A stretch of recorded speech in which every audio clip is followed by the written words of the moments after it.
Je vais dire à la vie de quelqu'un, persévère. Je vais te dire aujourd'hui, ne lâche pas. Tu as abandonné vite, tu as cru que c'était déjà trop tard. Savez-vous que lorsque Lazare était malade, les frères de Lazare ont envoyé une ambassade vers Jésus. C'est comme une prière qu'on adresse au Seigneur. Notre frère est malade, guéris-le Seigneur, guéris-le. Mais la réponse n'arrive pas et ils constatent la mort. Lorsqu'ils ont constaté la mort, ils ont arrêté de prier. Ils ont juste pris le mort et ils l'ont enterré. Mais ils ont oublié que leur Dieu était la résurrection et la vie. Savez-vous qu'il y a des moments où nous avons arrêté de prier parce qu'on a cru qu'on a échoué. On a cru que c'est fini. On n'a pas donné à Dieu l'opportunité et l'occasion de nous manifester sa puissance. Parce que nous avons une petite connaissance de Dieu. Dans une guerre, il y a des moments où vous pouvez perdre la bataille. Mais le combat peut encore être long.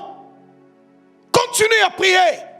Même si l'ennemi a comme l'impression qu'il a déjà pris le dessus. Mais je te demanderai de continuer à prier. Parce que ton Dieu n'échoue jamais. Oh, je vais parler à la vie de quelqu'un. Jésus n'échoue jamais. Oh, je vais encore le redire, que cela puisse retentir en enfer, au milieu de tes ennemis, même dans ton sommeil. Lorsqu'on te pourchasse, arrête-toi seulement, regarde les démons et parle aux principautés, que je ne continuerai plus toujours à courir. J'espérerai à mon Dieu, parce que Jésus n'échoue jamais. Je vais parler à la vie de quelqu'un, à celui qui s'est déjà découragé, à celui qui n'aime plus parler de la prière, parce qu'il dit, j'avais tellement jeûné, j'avais tellement prié, mais le résultat, regardez-le, c'était la honte, c'était la confusion, c'était le blocage, c'était l'opprobre, c'était ceci. Non, ça ce n'est pas le Dieu de la Bible. Le Dieu de la Bible nous demande la persévérance. Il nous dit, continue, allez, continue. Allez, continue, allez, continue, allez, continue, jusqu'à ce que ça secoue le trône. Et Dieu s'élève maintenant. Et il dit, qui me dérange comme ça? Qui me dérange? Waouh! Je veux parler à la vie de quelqu'un. Tu as arrêté de prier. Tu as dit, non, ma maladie demeure. Cette maladie d'origine démoniaque qui t'accable disparaîtra par la persévérance à la prière. Prie lundi, prie mardi, prie mercredi, prie jeudi, prie vendredi, prie samedi, prie dimanche. La même chose. Savez-vous ce que Jésus a fait? Il nous a démontré l'un des secrets de la prière. Qu'est-ce qu'il a fait? Il n'avait plus de force pour prier.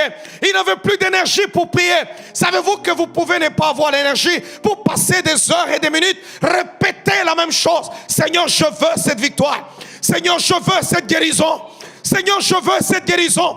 Mais tu vas à l'hôpital, on te dit non, la maladie demeure. Non, bien-aimé, retourne encore à genoux. Seigneur, je veux cette guérison.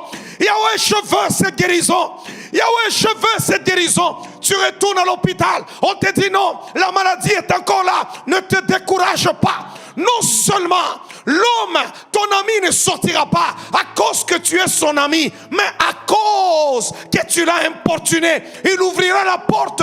Il ne te donnera pas seulement la guérison. Non seulement la guérison, il te donnera la bonne santé. Non seulement la bonne santé, il te donnera tout ce que tu as perdu pendant des années. Non seulement il te donnera cela, il te donnera aussi la percée. Il est le Dieu qui donne avec une libéralité royale. N'arrête pas. Parle à Dieu. Si tu ne changes pas ma vie, je n'arrêterai pas. Change ma vie, Seigneur. Change ma vie, Seigneur. Il y a une femme qui criait derrière le Seigneur jusqu'au point où les apôtres ont dit, Seigneur, renvoie-la parce qu'elle dérange à nos oreilles. Elle crie derrière nous. Bien-aimé, elle n'a pas arrêté de crier jusqu'à ce que le Christ s'arrêta. Elle lui accorda la solution à son miracle. Y a-t-il des personnes qui écoutent ma prédication, mon enseignement de ce jeudi des miracles et qui pourront dire, Seigneur, je ne me tairai pas. Je ne me tairai pas. Malade ou pas malade, je prierai. Fatigué ou pas fatigué, je prierai. Même lorsque l'ennemi pourra me cerner, je prierai. Parce que c'est la seule arme qui te reste.